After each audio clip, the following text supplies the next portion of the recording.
नमस्कार।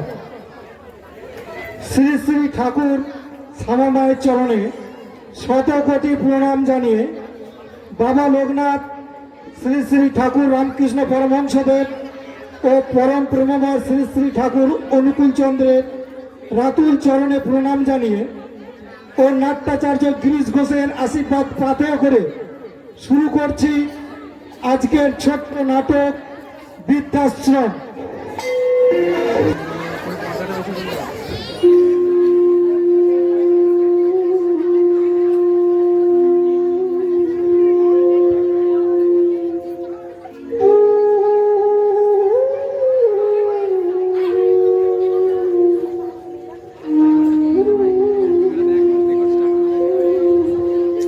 ঘুমপাড়ানি মাসি পিসি মোদের বাড়ি এসো, খাট নাই পালং নাই চোখ পেতে বসো, পাটা ভরা পান দেব কাল ভরে খেও, যাবার সময় খোকার চোখে ঘুম দিয়ে যেও।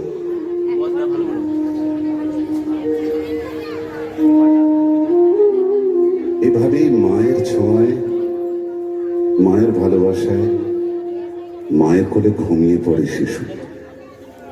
জেগে থাকে মা, জেগে থাকে মায়ের স্নেহ, জেগে থাকে ঘুম পাড়ানি গান। বাবা মায়ের হাত ধরে হাঁটি হাঁটি পা পা করে এভাবেই সন্তান বড় হয়। তারপর একদিন সেই সন্তান নিজের পায়ে দাঁড়ায়। জীবন জীবিকা তাদের নিয়ে যায় বাবা মায়ের থেকে অনেক দূরে। বৃদ্ধ বাবা মাকে ঘিরে থাকে শূন্যতা আর একাকিত্ব। বাবা মায়ের ঠিকানা হয় বৃদ্ধাশ্রম।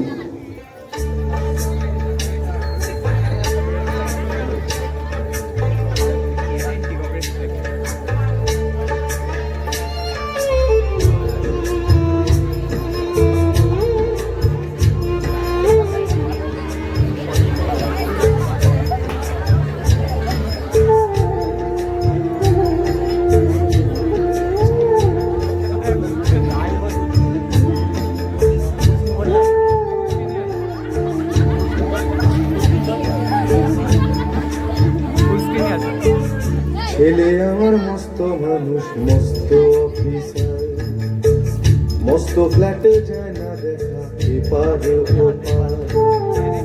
ছেলে আমার মস্ত মানুষ, মস্ত অফিসার, মস্ত ফ্ল্যাটে যায় না দেখা এপার ওপার। নানান রকম জিনিস আর আসবাব দামি দামি, সবচেয়ে কম দামি ছিলাম একমাত্র আমি। ছেলের আমার প্রতি অগাধ সম্ভ্রম, আমার ঠিকানা তাই বৃদ্ধাশ্রম।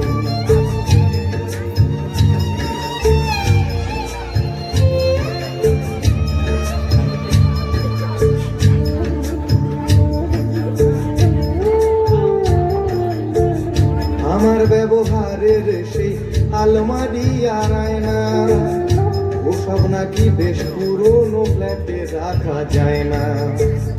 আমার ব্যবহারের সেই আলমারি আর আয়না ওসব নাকি বেশ পুরনো ফ্ল্যাটে রাখা যায় না। ওর বাবার ছবি ঘড়ি ছড়ি বিদে হলো তাড়াতাড়ি, ছেড়ে দিল কাকে খেলো পোষা পুরো ময়না। স্বামী স্ত্রী আর অ্যালসেশিয়ান জায়গা বড়ই কম, আমার ঠিকানা তাই বৃদ্ধাশ্রম।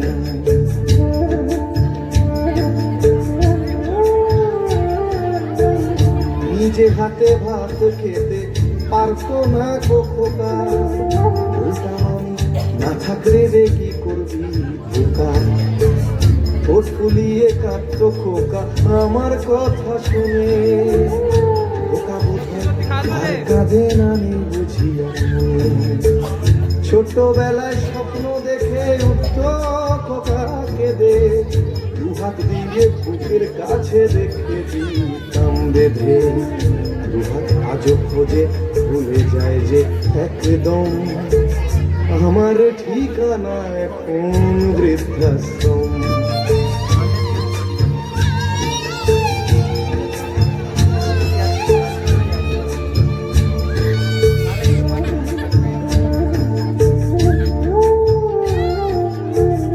খোকারও হয়েছে ছেলে 2 বছর হলো, আর তো মাত্র বছর 25 ঠাকুর মুখ হলো। 100 বছর বাঁচতে চাই এখন আমার 60, 25 বছর পরে খোকার হবে 59। আশ্রমের এই ঘরটা ছোট, জায়গা অনেক বেশি, খোকা আমি দুজনেতে থাকবো পাশাপাশি। সেই দিনটার স্বপ্ন দেখি ভীষণ রকম, মুখোমুখি আমি খোকার বৃদ্ধাশ্রম। মুখোমুখি আমি খোকার বৃদ্ধাশ্রম। মুখোমুখি আমি খোকার বৃদ্ধাশ্রম।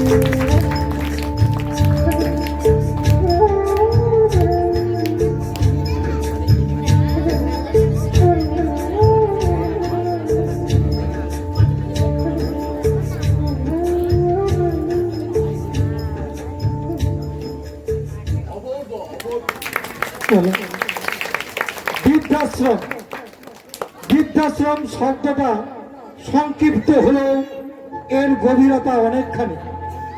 হ্যাঁ, অনেক হতভাগ্য বাবা মায়ের কাছে এটা সত্যিই আশ্রম, তাদের শেষ বয়সের শেষ ঠিকানা। বৃদ্ধাশ্রমের প্রতিটি দেওয়ালে আবছা হয়ে লেগে থাকে কত বাবা মায়ের নীরব কান্নার ছাপ। সেই সমস্ত কান্নার হিসেব কেই বা রাখে? দীর্ঘদিন বৃদ্ধাশ্রমে থাকার পর তাদের অনুভূতিগুলো কেমন যেন আগোছলা হয়ে যায়। হতভাগ্য বাবা মায়ের 2 হাত খোঁজে তার সেই ছোট্ট শিশুকে। সেই ছোট্ট শিশু আজ অনেক অনেক বড়। ভাগ্যের নিষ্ঠুর পরিহাসে সময় পেরিয়ে যায়, কিন্তু সে আর ফেরে না। বাবা মায়ের এক রাস অপেক্ষাদের অপমৃত্যু ঘটে লোকচক্ষুর অন্তরালে।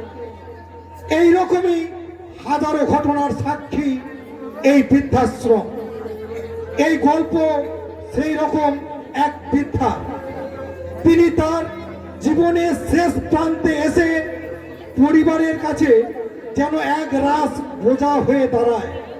অনেক লাঞ্ছনা গঞ্জনা শেষে একটুকু শান্তির আশায় তিনি চলে আসেন এই বৃদ্ধাশ্রমে। তারপর কি হলো তার সাথে, সেটা জানতে আসুন আমরা সবাই যাই 25 বছর পর।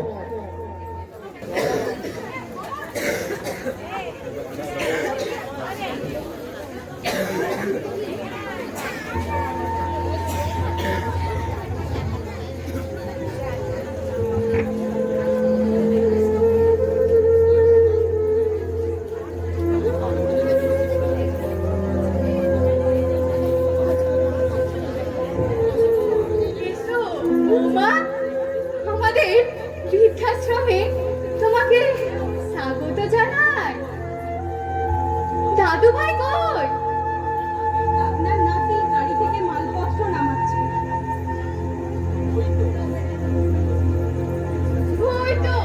হয়তো এসে গেছে। এসো এসো দাদু ভাই, ব্যাগ সুটকেস এখানে রাখো, বসো। কেমন আছো দাদু ভাই? আমি ভালো আছি, তুমি কেমন আছো ঠাম্মা? দিব্যি আছি রে। দেখ না, এই 85 বছর বয়সে এসেও কেমন ফিটফাট আছি। সেটাই তো ভালো। হ্যাঁ, ভালো তো থাকতেই হবে। দেখ না, এই বয়সে এসেও সুগার নেই, প্রেসার নেই, কোলেস্টেরল নেই, হার্টটা দিব্যি চলছে। দু চারটে দাঁত পড়ে গেলেও বেশিরভাগ দাঁতই জ্যান্ত আছে। ঠাম্মা, তুমি তো এবার গ্রিন। চলো আমার ঘরে যাই। আমি যে ঘরটায় থাকি সেটা বেশ বড়, ওখানে আরো একটা বেড লাগিয়ে নিয়েছি। আমরা শাশুড়ি মা দুজনে থাকবো। তাই তো তোমার দায়িত্বে রেখে যাচ্ছি, জানি আমার ঠাম্মা সব সামলে নেবে। কি সুন্দর চিন্তাধারা আমার নাতি। 35 বছর বয়সে নিজের মায়ের দায়িত্ব নিতে পারছে না, 85 বছর ঠাকুরমার দায়িত্বে এই বৃদ্ধাশ্রমে রেখে যাচ্ছে। চলো দোতলায় যাই।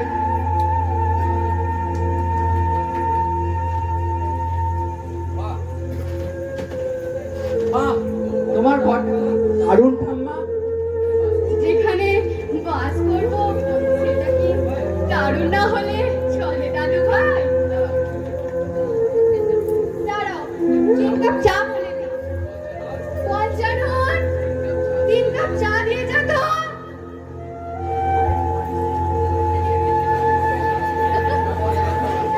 না ঠাম্মা, আচ্ছা দাও।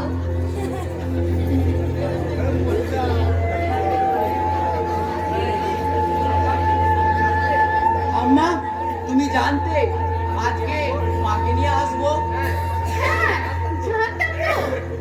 রবিবার সন্ধ্যেবেলা তুমি তো ফোন করেছিলে। হ্যাঁ, এক ভদ্র মহিলা ফোন ধরেছিল। হ্যাঁ দাদু ভাই, সেই ভদ্র মহিলা ছিল তোমার ঠাম্মা। মানে তুমি ফোন ধরেছিলে? আমাদের এই বৃদ্ধাশ্রমে ম্যানেজার বাবু সপ্তাহে 6 দিন 9টা থেকে 6টা ডিউটি করে। রবিবার ছুটি, তাই আমরাই কেউ ফোন ধরি। না মানে আমি তো ইংরেজিতে কথা বলেছিলাম, হ্যাঁ কিন্তু দাদু, তুমি হ্যাঁ দাদু ভাই, আমিও ইংরেজিতেই উত্তর দিয়েছিলাম। মানে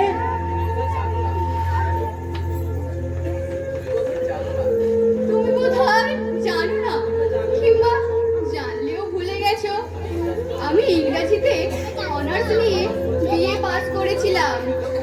এমএতেও ভর্তি হয়েছিলাম। অবশ্য তখনই আমার বিয়ে হয়।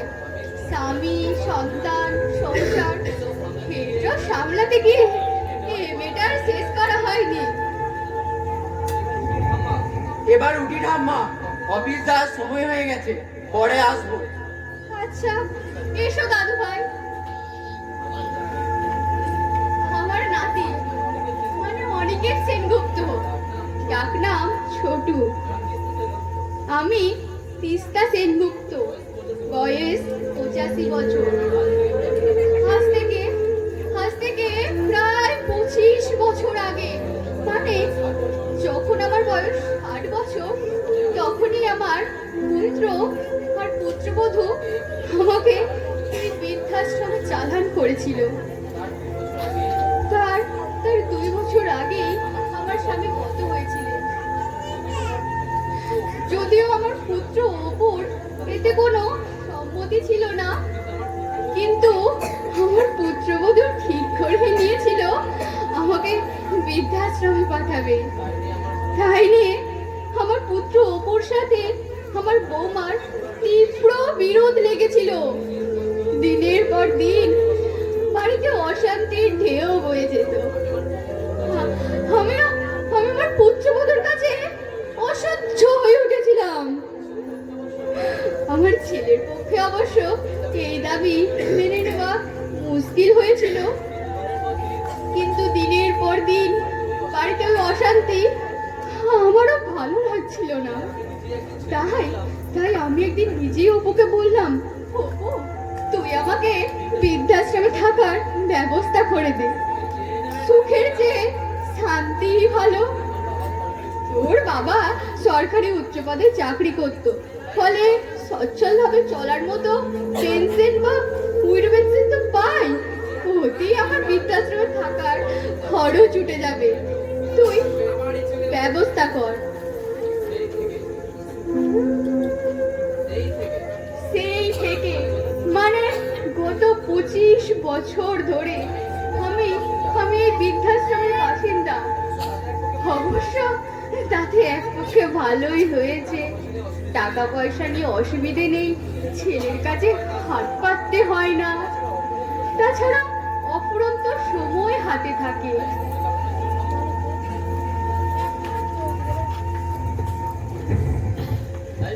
তাই সময় কাটানোর জন্য বই পড়া, লেখালেখি করার অভ্যেস করেছিলাম।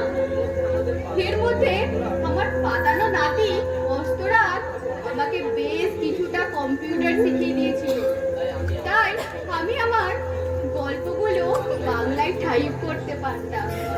তারপর সেই লেখা ফেসবুকের বিভিন্ন গ্রুপে পোস্ট করতে আরম্ভ করলাম। যত দিন গেছে আমার জীবনের গল্প, অভিজ্ঞতার গল্প মন প্রাণ উজাড় করে লিখেছি, পোস্ট করেছি।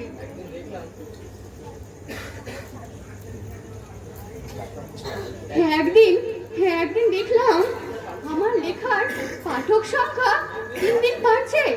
যেটা প্রথমে কয়েকশো ছিল সেটা কয়েক হাজারে পৌঁছে গেছে। তারপর সাহস করে একদিন আমার লেখা গল্পগুলো কয়েকটা নামকরা সাহিত্য ম্যাগাজিনে পাঠিয়েছিলাম। একটা সময় সেগুলো গৃহীত ও মুদ্রিত হয়েছিল। অতঃপর একে একে আমার 2টো গল্পের বই প্রকাশিত হয়েছিল। শুধু নিজের নাম তিস্তা সেনগুপ্তের বদলে ছদ্মনাম দাশগুপ্ত করেছিলাম। তাই আমার বাড়ির মানুষরাও কেউ জানতে পারেনি আমি একজন অল্প অল্প নাম করা লেখিকা তিতাস গুপ্ত।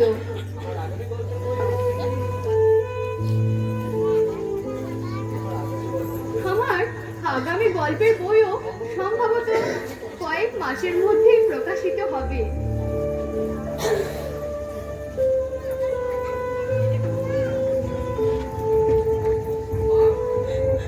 মা, মা, আমি আপনার সাথে অনেক অপরাধ করেছি মা। আপনাকে জোর করে বৃদ্ধাশ্রমে পাঠিয়েছিলাম। তখন নিজের অপরাধ নিজেই বুঝে উঠতে পারিনি, কিন্তু সেই একই ঘটনা যখন আমার নিজের জীবনে ঘটেছে তখন বুঝলাম আমি কতটা অপরাধ করেছিলাম। জানি না আপনি আমাকে ক্ষমা করতে পারবেন কিনা মা, তবু আপনার পা ছুঁয়ে ক্ষমা চাইছি। এসব থাক বৌমা, ক্ষমা করা বা না করার এক্সপায়ারি ডেট অনেক আগেই পেরিয়ে গেছে। তাছাড়া আমি ক্ষমা করি বা না করি তোমার নিজের উপলব্ধিতেই আজ তোমার অনুতাপ হয়েছে। তাই ওসব কথা বাদ দাও। তাছাড়া 60 বছর বয়সের পরে আমার দ্বিতীয় জন্ম হয়েছে। এই বৃদ্ধাশ্রমে না এলে বোধ হয় সেই নতুন করে বাঁচার উপলব্ধিটা হতো না। আর তুমি এখন অসহায়।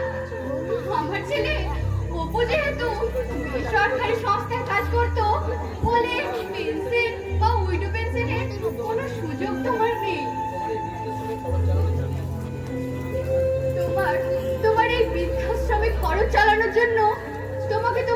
ছেলের কাছে হাত পাততে হবে। জানি, সেটাই তো লজ্জার।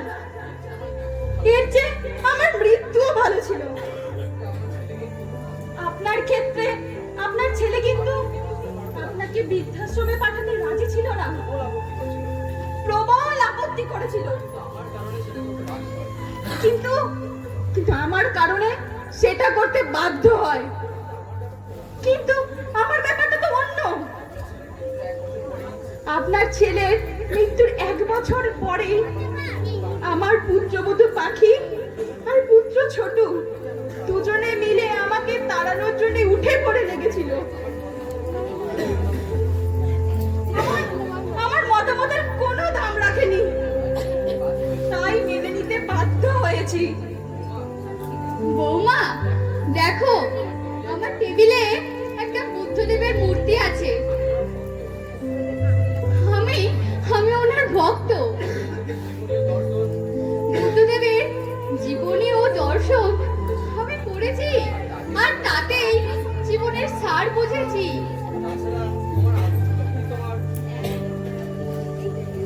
তাছাড়া তোমার আত্মোপলব্ধি তোমার প্রায়শ্চিত্ত বৌমা। আরো একটা কথা, তুমি জানো কি না জানি না, আমাদের বাড়িটা যখন তোমার শ্বশুর মশাই তৈরি করার, তখন ওই বাড়িটা আমার নামে করেছিল। অর্থাৎ অর্থাৎ ওই বাড়ির আসল মালিক আমি।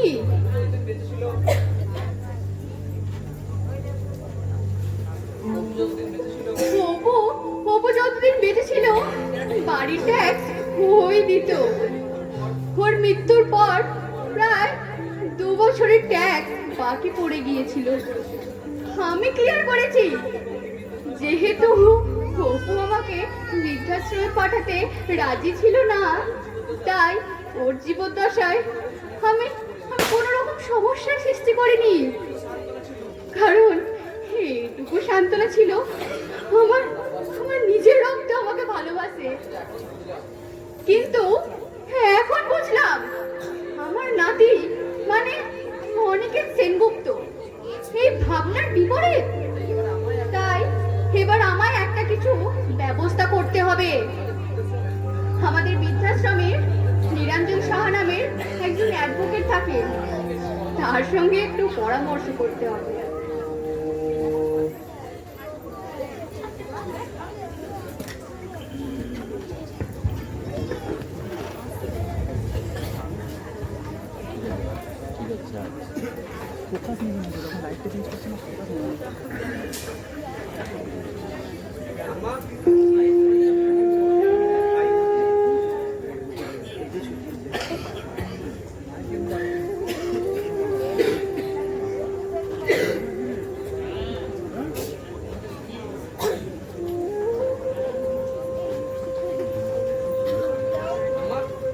ঠাম্মা, তুমি এসব কি করেছো? যা করা উচিত তাই করলাম দাদু ভাই। তুমি আমাদের বাড়ি ছেড়ে চলে যেতে বলেছো, আমরা কোথায় যাব? শুনেছি নিউ টাউনে তুমি একটা ফ্ল্যাট বুক করেছো, অনেক টাকা অ্যাডভান্সেও দিয়েছো, বাকিটা ইএমআই তে শোধ করবে। ঠিক বলছি তো দাদু ভাই? না মানে তুমি কি করে জানলে? 30 বছর আগে হলে বলতাম আমার একটা অ্যাক্টিভ অ্যান্টেনা আছে, কিন্তু এখন তো আর অ্যান্টেনার যুগ নেই, তাই বলি ভেবে নাও আমার অনেকগুলো ভার্চুয়াল সিসি ক্যামেরা আছে, তাই দিয়ে সব দেখতে পাই। মানে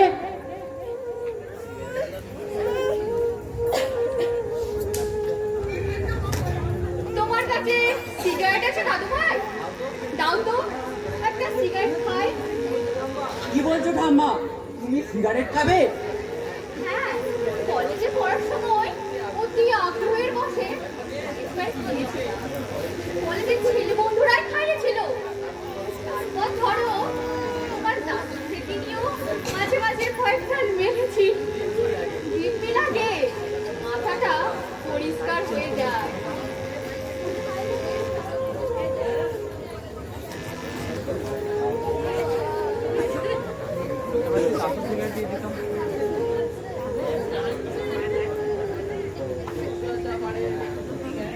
পুরুষরা যা পারে আমিও তাই পারি।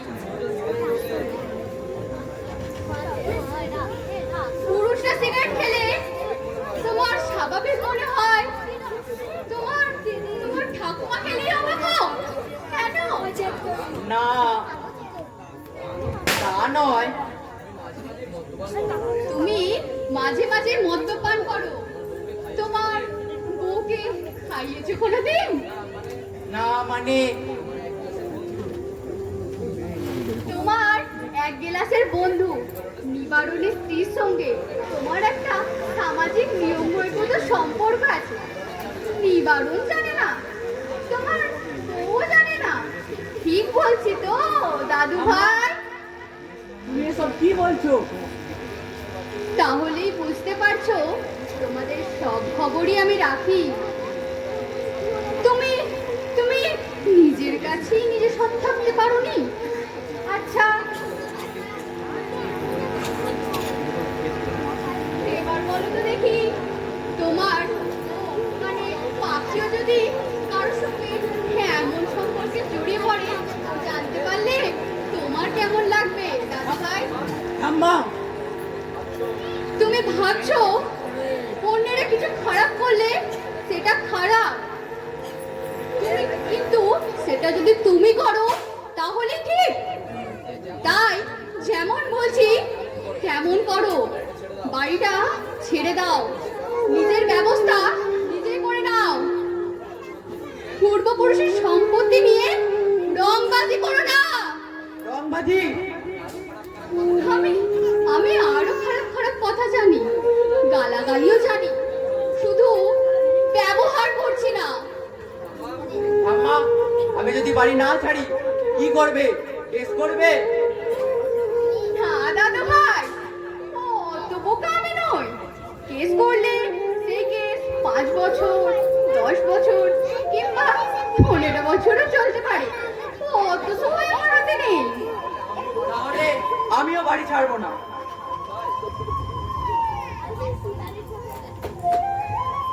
দাদু ভাই, আমি যখন সেনগুপ্ত বাড়িতে বিয়ের পর এসেছিলাম তখন আমি ছিলাম তরল অবস্থায়।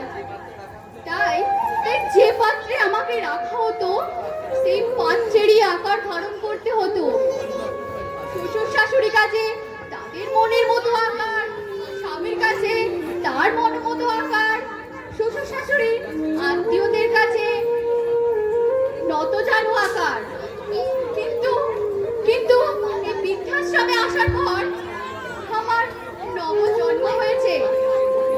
আমি নিজেকে কঠিন করেছি, যাকে বলে সলিডিফিকেশন। এখন আমার নিজস্ব মানসিক গঠন আছে। আর তুমি বলছো বাড়ি ছাড়বে না? তাহলে বাকিটাও শুনে নাও। আমাদের এলাকার কাউন্সিলরের ভাই নবীন দত্ত প্রমোটারি করে। ভাবছি বাড়িটা ওকেই দেবো। 3 কাঠা জমি সহ বাড়ি, ওখানে ফ্ল্যাট তুলবে। আর তুমি জানো নিশ্চয় নবীন দত্ত লোকটা খুব একটা ভালো না, মস্তান টাইপের। নিজের স্বার্থে ও সব রকম বেআইনি কাজ করতে পারে। তারপরে কাউন্সিলরের ভাই রাজনৈতিক মদত পাবে। তুমি তুমি কিচ্ছু করতে পারবে না দাদু ভাই। ঠাম্মা, তুমি এসব কি বলছো? এটা তো থ্রেট।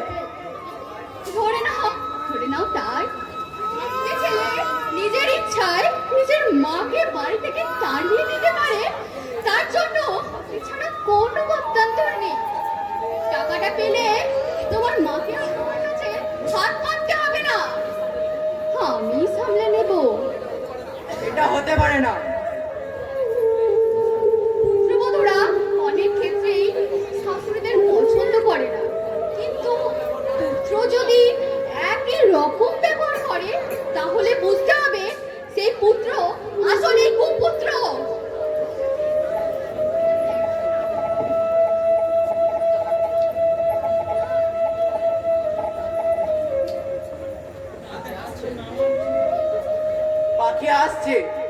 তোমার সঙ্গে কথা বলবে। বেশ, আসুক তাহলে।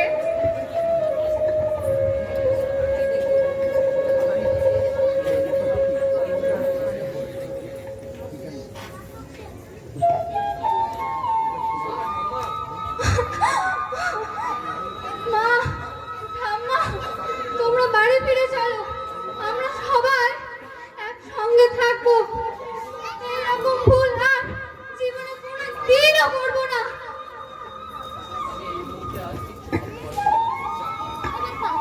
তা জমে গেছে।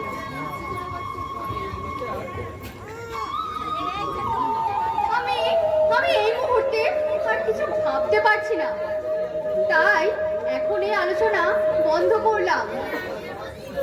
আমাকে 1 মাস ভাবার সময় দাও, তারপর ঠিক করবো কি করা উচিত আর কি উচিত নয়। তোমরা আপাতত 1 মাস ওই বাড়িতেই থাকো। এর মধ্যে আমাদের আর জ্বালাতন করতেছো না। 1 মাস পরে আমি তোমাদের ডেকে সিদ্ধান্ত জানিয়ে দেব। আচ্ছা, এসো তাহলে, ভালো থেকো।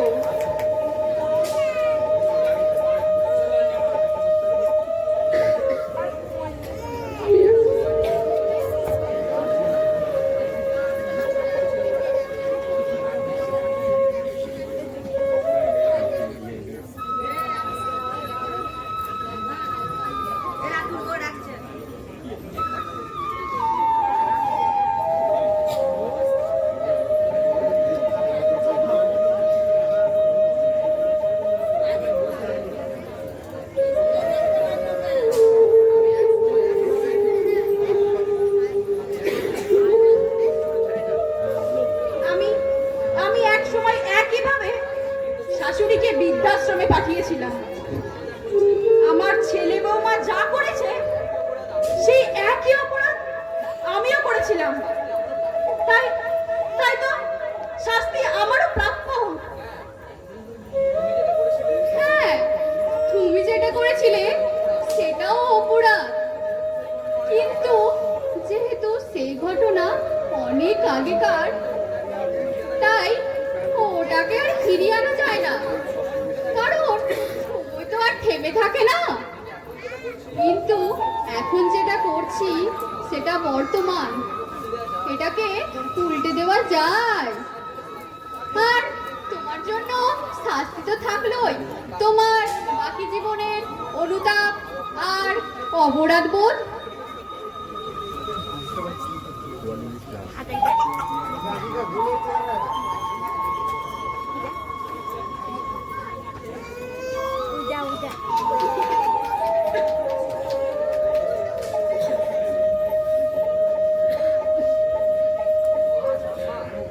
মা, আম্মা, তোমরা বাড়ি ফিরে চলো। দাদু ভাই, আমার জন্য ভেবো না, আমি খুব ভালো আছি। এই বৃদ্ধাশ্রমের প্রতিটি মানুষ আমাকে শ্রদ্ধা করে, সম্মান করে। আর যেটা আমি পেয়েছি সম্পূর্ণ মানবিকতার জোরে, আইনের জোরে নয় দাদু ভাই। তাছাড়া আমার 2 পাতানো নাতি নাতনি আছে, মস্তরাগ আর মেঘা। ওরা ওরা দুজনেই সোশিওলজি নিয়ে পিএইচডি করেছে। ওরা নিয়মিত আমাদের সকলের খোঁজ খবর নেয়, সব রকম ভাবে আমাদের পাশে থাকে। তাই তাই ওরাই আমার আসল নাতি নাতনি এখন। সেই জন্যই আমি এখন বাড়িতে ফিরে যাওয়ার কোনো কারণ দেখছি না। তবে হ্যাঁ, এবার আসল কথাটা বলা যাক। বাড়িটা আমার নামে ছিল, আমি সেটা আমার বৌমার নামে ট্রান্সফার করেছি। এখন ওই বাড়ির আসল মালিক রমলা সেনগুপ্ত। তোমরা যদি ওই বাড়িতে থাকতে চাও তাহলে তোমার কোনো রকম উল্টো পাল্টা হলে বিপদ তোমাদেরই। তাছাড়া আমার শারীরিক অবস্থা থেকে বুঝতেই পারছো আমি এখনো বেশ কিছুদিন বাঁচবো। তাই তোমরা আর কোনো রকম চালাকি করার চেষ্টা করো না। আর এটাও তো জেনে গেছো তোমাদের সব রকম খবরই আমি রাখি, আবার নখদর্পণে থাকে। যাও মাকে নিয়ে যাও, একসঙ্গে থাকো, মায়ের কথা শুনে চলবে।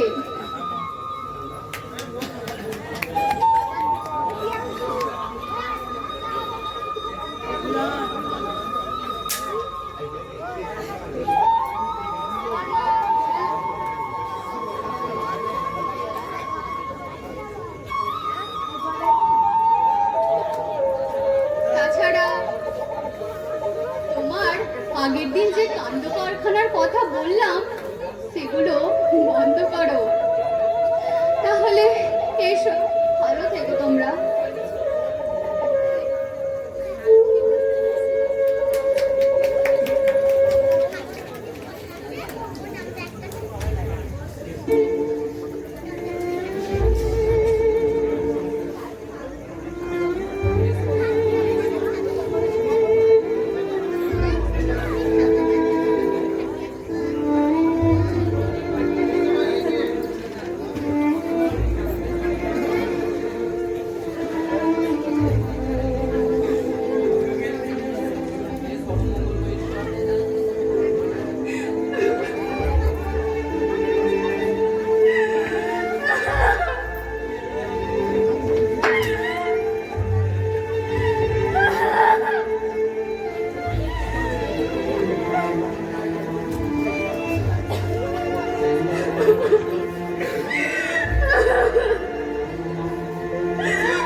হে সর্বমঙ্গলময় ঈশ্বর, নিজের জীবন নিয়ে কোন রকম অভিযোগ তোমার কাছে নেই।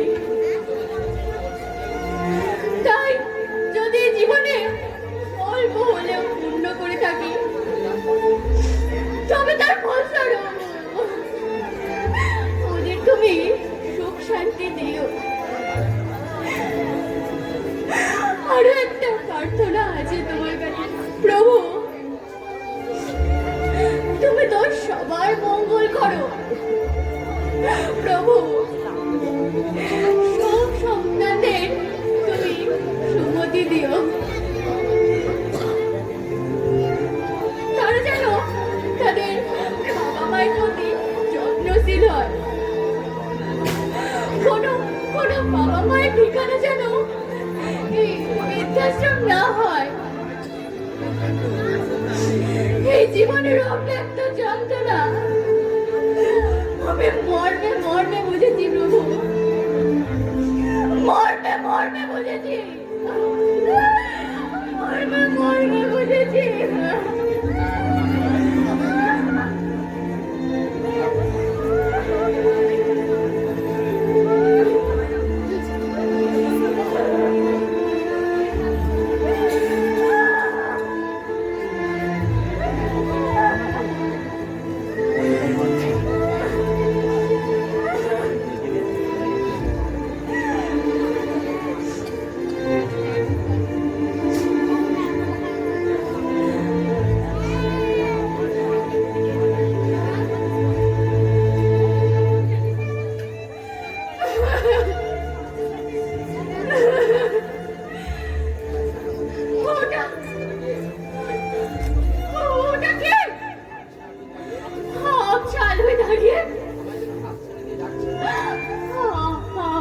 যেন হাতছানি দিয়ে ডাকছে। তবে ওটা কি আমার উপর? ও যেন বলছে, মা গো কতদিন তো রাতে একটু ভাত খাইনি মা, একটু খাইয়ে দাও না মা, মা গো একটু খাইয়ে দাও। খিদে পেয়েছে। খোকা আমার, দেবো রে খোকা, নিশ্চয়ই দেবো। এই দু হাত কতদিন যে তোকে খুঁজে যাচ্ছে সে শুধু আমি জানি রে খোকা, আমি জানি। যাচ্ছি যাচ্ছি বাবা, একটু দাঁড়া বাবা, যাচ্ছি, একটু দাঁড়া।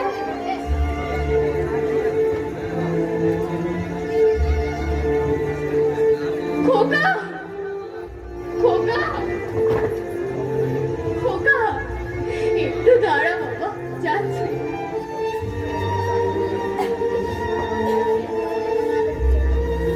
খোকা খোকা খোকা খোকা।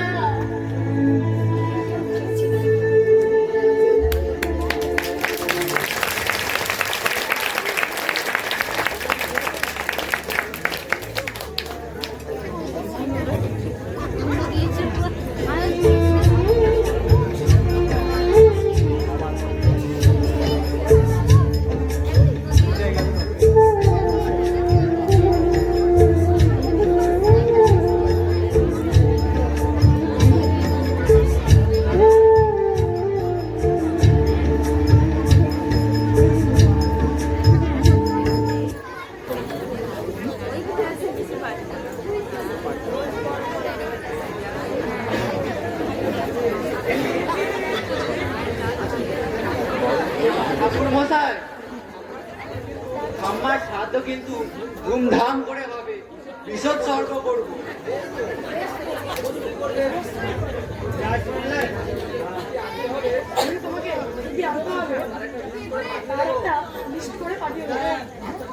আচ্ছা ঠাকুর মশাই, তাহলে আজকে আসি তাহলে।